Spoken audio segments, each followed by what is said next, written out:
Science تو بادلوں کی بہت سی اقسام بتاتی ہے، مگر ہمارے صوفیاء کے نزدیک بادل صرف 3 قسم کے ہوتے ہیں۔ ایک جو برستے ہیں، کھل کر اپنا پانی پیش کرتے ہیں، ان کی مثال ایسے لوگوں سی ہے جو اپنی جان مال، اپنا وقت، اپنی زندگی کے اچھے سے اچھی چیز دوسرے دیتے ہیں۔ صوفیاء کے نزدیک بادلوں کی دوسری اقسام وہ ہے کہ جو آتے ہیں، آسمان پر چھاتے ہیں اور گزر جاتے ہیں۔ یہ وہ لوگ ہیں جو زندگی گزارتے ہیں اور کسی کے لیے کچھ نہیں کرتے اور دنیا سے چلے جاتے ہیں۔ بادلوں کی تیسری اقسام وہ ہے صوفیاء کے نزدیک جس میں بجلیاں بھری ہوتی ہیں۔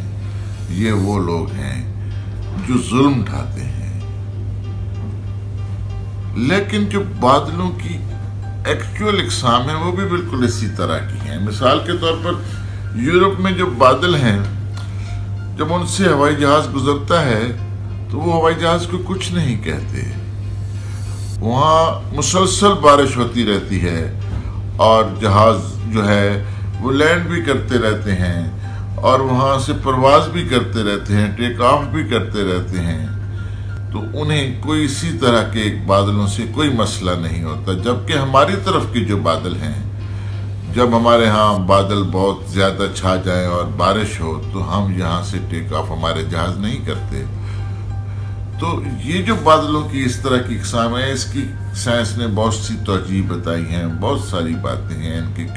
ان بادلوں کو کئی خاندانوں میں تقسیم کیا ہے اور ان کے بارے میں بڑی تفصیل سے سائنس نے اس کے اوپر، بلکہ اس کے اوپر جو ہے نا جی، یہ باقاعدہ یہ اس بادلوں کا سبجیکٹ دنیا میں پڑھایا جاتا ہے اور اس کے اوپر کئی PhDs اور بہت کچھ ہو چکا ہے کہ یہ بادل کیا ہیں، کیسے برستے ہیں، کیسے بنتے ہیں، کہاں برستے ہیں، کہاں نہیں برستے، بادلوں کے سفید بادل کیسے ہوتے ہیں، سیاہ بادل کیسے ہوتے ہیں۔ بادلوں کے رنگوں کے ساتھ بھی ان کی بہت ساری مناسبتیں ہیں، موجود ہیں کہ کیوں یہ بادل ایسے ہوتے ہیں۔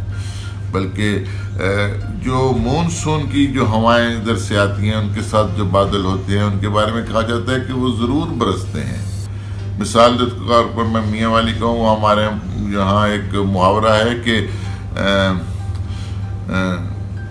چچالی کھمے تے کچھی وسے۔ مثال کہ اس کا مطلب یہ ہے کہ اگر چچالی جو ایک ہمارے مشرق شمال میں جو پہاڑ ہیں، اگر وہاں جو ہے نا بجلی چمکنے لگتی ہے تو اس کا مطلب ہے میاں والی میں ضرور بارش ہوگی۔ تو یہ سارا بادلوں کا ایک سلسلہ ہے۔ تو اس وقت میں جہاز میں موجود ہوں اور یہ آپ کو جہاز کی کھڑکیوں سے بادلوں کے مناظر دکھا رہا ہوں۔